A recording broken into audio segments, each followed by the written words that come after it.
السلام علیکم ورحمۃ اللہ وبرکاتہ۔ امید ہے اللہ تبارک و تعالیٰ کی بے پناہ نعمتوں اور فضیلتوں کے ساتھ زندگی کے شب و روز گزر رہے ہوں گے۔ عن قریب انشاءاللہ العزیز رمضان المبارک کی سعادتیں نصیب ہوں گی، اور انشاءاللہ العزیز اس میں خوب برکتیں قرآن سن کر، قرآن پڑھ کر اور روزہ رکھ کر اور دیگر عبادات کر حاصل کریں گے۔ حفظ قرآن ایک بہت بڑی نعمت ہے جس کے فضائل اور مناقب آپ علماء کرام سے مساجد میں، مجالس میں اور جلسوں وغیرہ میں سنتے ہی رہتے ہیں۔ حفظ قرآن کرنے کے بعد میں اس کی پختگی کا مسئلہ آتا ہے۔ پختگی کے لیے ہمارے یہاں جو طریقہ کار رائج ہے وہ ہے اس کو بار بار دہرانا۔ ہر علم، ہر ہنر کے لیے یہی قاعدہ ہے کہ جب کسی چیز کو بار بار دہرایا جاتا ہے تو وہ چیز پختہ ہو جاتی ہے، خواہ وہ دنیا کا کام ہو، خواہ وہ علم سے ریلیٹڈ ہو یا کسی چیز کو سیکھنے کا عمل ہو۔ تو تکرار جو ہے وہ کسی بھی علم کو سیکھنے کے لیے ایک مین حیثیت رکھتی ہے۔ تو ہمارے یہاں جو قرآن کو پختگی کا طریقہ اختیار کیا جاتا ہے وہ یہ ہے کہ حفظ قرآن کرنے کے بعد میں منزل کی دہرائی ہوتی ہے، اور پھر حضر کے اندر جو ہے طالب علم سبکن یا کچھ حصہ اس کو بار بار دہرا کر استاد کو سناتا ہے، اور اس طرح بعض حفاظ جو ہے کچھ وقت میں اور بعض اپنی ذہنی کیفیت کے لحاظ سے طویل مدت میں اس کو پختہ کرنے میں کامیاب ہو جاتے ہیں۔ اسی طریقے سے شبینوں کا ایک سلسلہ ہوا کرتا تھا جو کہ ابھی اس دور حاضر میں تقریباً ختم ہی ہو چکا ہے۔ وجوہات کیا ہیں وہ تو ہر انسان خود ہی سمجھتا ہے کہ کیا وجوہات ہیں، لیکن اگر مساجد اور مدارس کی انتظامیہ اگر اس سلسلے کو جاری کریں تو اس کے فوائد بہت زیادہ جو ہے وہ حاصل ہوں گے۔ اور وہ طریقہ کیا ہے؟ وہ یہ ہے کہ جو نئے حفاظان کرام فارغ ہوتے ہیں یا جن حضرات کو مصلی نہیں ملتا ہے، مساجد میں ان کی ترکیب نہیں بنتی ہے، تو ان کے لیے یہ طریقہ بے حد مفید ہوگا۔ اور وہ طریقہ کیا ہے کہ 10 حفاظ کی ایک ٹولی بنا لی جائے یا گروپ بنا لیا جائے، اور ان کے اندر 3 پارے جو ہے وہ تقسیم کر دیے جائیں، اور پورا مہینہ مسجد میں یا مدرسے میں یا کسی جگہ پر، مسجد میں ہو تو زیادہ بہتر ہے کہ پورے 30 دن جو ہے وہ روزانہ ایک قرآن پاک کا اہتمام کیا جائے۔ اب اس کی ترتیب تو حفاظان کرام کی تعداد کے حساب سے خود بنانی پڑے گی کہ زیادہ ہیں تو 10 کی کئی ٹولیاں بنا لیں، اور اگر کم ہیں تو اس کے حساب سے سپاروں کی تقسیم کر لیں۔ اس میں یہ ہوگا کہ ایک حافظ اگر اس کو 3 پارے دیے ہیں تو اگر ترتیباً وہ 3 پارے کر کے روزانہ پڑھتا ہے تو 10 دن کے اندر اس کا قرآن ایک مرتبہ ریوائز ہو جائے گا،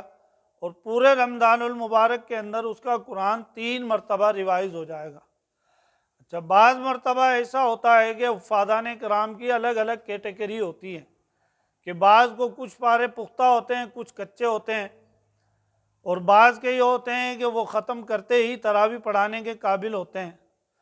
تو اس کی ترتیب بھی ان کے لحاظ سے بنا لی جائے۔ تو جب یہ ترتیب آپ بنا لیں گے تو اس کے اندر اگر آپ یہ ترتیب کرتے ہیں کہ ایک حافظ کو آپ نے 10 پاروں کا ایک سیٹ بنا دیا کہ آپ نے اس رمضان جو ہے وہ یہ 10 پارے آپ نے پورے رمضان مختلف طریقوں سے پڑھنے ہیں۔ مثال کے طور پر 3 سپارے ایک دن پڑھے ہیں تو دوسرے دن دوسرے 3 پارے پڑھ لے، تیسرے دن دوسرے 3 پارے۔ ترتیب جو ہے وہ حفاظان کرام خود اپنے حساب سے اس کو سیٹ کر کے بنا لیں۔ اس سے فائدہ یہ ہوگا کہ مسجد کے اندر جو مقتدیان کرام ہوتے ہیں ان کے جو لواحقین اس دنیا سے فوت ہو چکے ہیں، اور جو لوگ شبینہ کرواتے تھے اب انہوں نے کسی وجہ سے ترک کر دیا ہے، تو ان کو ترغیب دلا کر یا مسجد میں ایک سسٹم بنایا جائے، اشتہار لگا دیا جائے اور لوگوں کو ترغیب دلائی جائے کہ آپ کے جو لواحقین اس دنیا سے چلے گئے ہیں ان کے ایصال ثواب کے لیے پورے رمضان یہاں پر قرآن پاک پڑھا جائے گا۔ تو روزانہ ایک قرآن پاک ختم ہوگا، 30 دن میں 30 قرآن پاک ختم ہوں گے۔ اختتام پر ایک اجتماع منعقد کیا جائے اور جو اپنے لواحقین کو ایصال ثواب کروانا چاہے تو وہ جو ہے حفاظان کرام کی حوصلہ افزائی کے لیے ان کی سحری کا، ان کی افطار کا یا ان کی خدمت کا کوئی نہ کوئی سلسلہ مل جل کر دے، تو اس سے یہ ہے کہ یہ ایک سلسلہ ایسا بن جائے گا کہ ہر مسجد کے اندر اگر یہ اہتمام ہو جائے تو خود آپ سوچیں کہ پورے شہر کے اندر کتنی مسجدیں ہوں گی، اور 30 قرآن پاک سے آپ حساب لگائیں کہ کتنے قرآن پاک ختم ہوں گے، اور رونقیں کس طریقے سے مسجدوں کے اندر جو ہے بحال ہو جائیں گی۔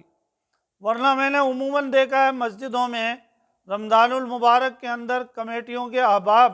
اپنی اپنی جو ہے وہ چوکڑیاں لگا کے وہاں مجلسیں برپا کر رہے ہوتے ہیں اور مسجد کا جو ادب ہے اس کا استحصال کرنے میں مشغول ہوتے ہیں۔ تو بجائے اس عمل کے اگر اس عمل کو حفاظان کرام کو اس کام میں لگا دیا جائے تو ان کا قرآن پاک پختہ بھی ہو جائے گا، اور جو مسلمان اس دنیا سے جا چکے ہیں ان کو ایصال ثواب کا بھی ایک ذریعہ ہو جائے گا، اور مسجد کے اندر رونقیں بھی بحال ہو جائیں گی۔ اور ایک یہ بہت پیارا سلسلہ ہے، اگر اس کو سلسلے کو شروع کر لیا جائے تو میں سمجھتا ہوں کہ اس کے بہت سارے فوائد ہیں جو حفاظان کرام کو بھی حاصل ہوں گے، مساجد کی جو جماعت ہے انہیں بھی حاصل ہوں گے، اور جو دنیا سے چلے گئے ہیں ان کے بھی درجات میں اللہ تبارک و تعالی اضافہ فرمائے گا۔ دوسرا طریقہ منزل کو پختہ کرنے کا اور اچھا قرآن پڑھنے کے لیے جو طریقہ ہے وہ یہ ہے کہ کسی بھی اچھے قاری کا جس کا آپ کو قرآن پسند ہے، حفاظان کرام کے لیے عرض کر رہا ہوں کہ جس قاری قرآن کا آپ کو قرآن پسند ہے، اس کا لہجہ پسند ہے، بشرطے کہ وہ اصول و ضوابط کے تحت قرآن پڑھتا ہو۔ یہ نہ ہو کہ جس طرح ہمارے مساجد کے اندر حفاظان کرام کی جو تعیناتی ہوتی ہے، نہ اس میں یہ دیکھا جاتا ہے کہ یہ قرآن قواعد اور مخارج کے ساتھ پڑھتا ہے یا مخارج اور قواعد کے بغیر پڑھتا ہے، کچھ نہیں دیکھتے، بس کہیں خوشامد چلتی ہے اور کہیں جو ہے وہ جان پہچان چلتی ہے، بس وہ یہ دیکھتے ہیں کہ بھئی حافظ صاحب ہیں اور جو سب سے تیز پڑھے گا بس اس کو رکھیں گے۔ تو یہ مسئلہ جو ہے وہ شریعت کی گرفت میں ہے کہ شریعت نے جو فیصلہ کیا ہے حافظ کے لیے اس کو رکھنا چاہیے۔ درست خواں کو تراویح کے لیے منعقد کیا جائے، درست خواں کو امام بنایا جائے، نہ کہ خوش الہان کو۔ خوش الہان ایک الگ چیز ہے اور درست خواں ایک الگ چیز ہے۔ درست خواں اور خوش الہان دونوں جمع ہو جائیں تو یہ بھی قابل قبول ہے۔ تو ہمارے جو نئے حفاظان کرام فارغ ہوتے ہیں ان کے لیے دوسرا طریقہ یہ ہے کہ کسی بھی اچھے درست قاری کا جو خوش الہان پڑھتا ہو، اچھا لہجہ ہو، اس کا قرآن نیٹ سے ڈاؤن لوڈ کر لے اور روزانہ کی بنیاد پر 1 رکوع 2 رکوع یا پاؤ یا آدھا پارہ جتنا اس کو کفایت کر جائے اس کو 40 مرتبہ جو ہے وہ سنے یا 25 مرتبہ سن لے، جتنی اس کو مقصد یہ ہے کہ طبیعت اس کی کرے تو اتنی مرتبہ اس کو سنے گا تو سننے سے بھی پختگی ہو جاتی ہے۔ اب آپ نے دیکھا ہوگا کہ ہم لوگوں کو جو صورتیں یاد ہیں جو ہمارے ائمہ کرام پڑھتے ہیں تو وہ ہمیں سن سن کر مقتدیوں کو یاد ہو جاتی ہیں، تو وہ ہم نیند میں بھی اگر پڑھیں تو شاید اس میں غلطی نہ کریں۔ جس طرح سورہ الحمد شریف، قل اللہ شریف، انا اعطینا اور آخری کی جو ہماری 10 صورتیں ہیں وہ تقریباً مقتدیوں کو سن سن کے یاد ہو جاتی ہیں۔ آیت الکرسی ہے، یہ بھی سن کے اور بار بار پڑھ کے یاد ہو جاتی ہیں۔ تو اس طریقے سے اگر اس سلسلے کو آپ ریپیٹ کریں گے تو انشاءاللہ العزیز اس میں جو ہے پختگی کا اللہ تبارک و تعالی انشاءاللہ العزیز آپ کو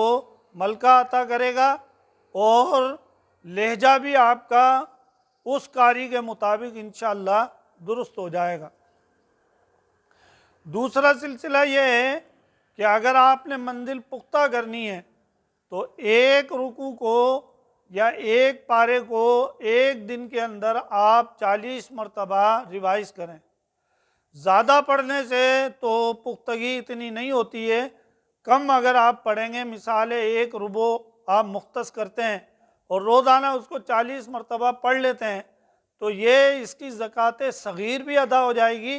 اور آپ کی پختگی کے اندر بھی انشاءاللہ کارگر ثابت ہوگا۔